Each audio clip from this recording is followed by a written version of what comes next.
இந்த வீடியோல என்ன பார்க்க போறோம் அப்படின்னா தேர்தல் சீர்திருத்தம் தொடர்பாக அமைக்கப்பட்ட குழுக்கள் மற்றும் ஆணையங்கள் பத்தி பார்க்க போறோம். சரிங்களா? அதுக்கான ஷார்ட்கட் தான்.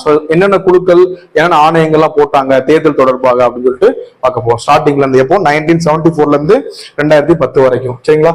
ஃபர்ஸ்ட் பாருங்க, தார்குந்த் குழு 1974, அடுத்து தினேஷ் கோஸ்வாமி குழு 1990, ஓரா குழு 1993, இந்திரஜித் குப்தா குழு 1998, இந்திய சட்ட ஆணையத்தினோட அறிக்கை 1999, வேங்கட செல்லையா தேசிய ஆணையம் 2002, இந்திய தேர்தல் ஆணையத்தின் அறிக்கை 2004, வீரப்ப மொய்லி ஆணையம் 2007, டங்கா குழு 2010. சரிங்களா? ஓகே, சோ இப்ப இதை பார்த்தாச்சு. சோ பார்த்தோன்னே மைண்ட் நிக்காது. அப்போ ஷார்ட்கட் போட போறோம். சரிங்களா? சோ பாருங்களேன், தார்னா நமக்கு என்ன ஞாபகம்? ஒரு கார் தான். சரிங்களா? கார் தெரியும்ல?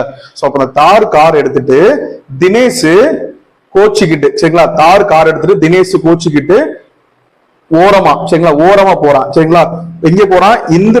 இந்திரன்ட்ட சட்டை வாங்க போறான். சட்டை வாங்க செல்றான்னா போறான்னு வச்சுக்கிறோம். சரிங்களா? சப்போ கார் எடுத்துட்டு தினேஷ் கோச்சிக்கிட்டு ஓரமா இந்திரன்ட்ட சட்டை வாங்க செல்றான். சப்போ செல்லையா. சரிங்களா? ஓகே, போற வழியில இந்திய தேர்தல் ஆணையத்தினோட அறிக்கையை பார்த்துட்டு மெய் மறந்து டங்காமாரி பாட்டுக்கு டான்ஸ் ஆடுறான். சரிங்களா? மறுபடியும் சொல்றேன், கார் எடுத்துட்டு தினேஷ் கோச்சிக்கிட்டு ஓரமா இந்திரன்ட்ட சட்டம் வாங்க செல்றான் மீன்ஸ் போறான். போற வழியில இந்திய தேர்தல் ஆணையத்தோட அறிக்கையை பார்த்துட்டு மெய் மறந்து வீரப்ப மொய்லி, சரிங்களா, மெய் மறந்து டங்காமாரி பாட்டுக்கு டான்ஸ் ஆடுறான். சரிங்களா? Okay, thank you.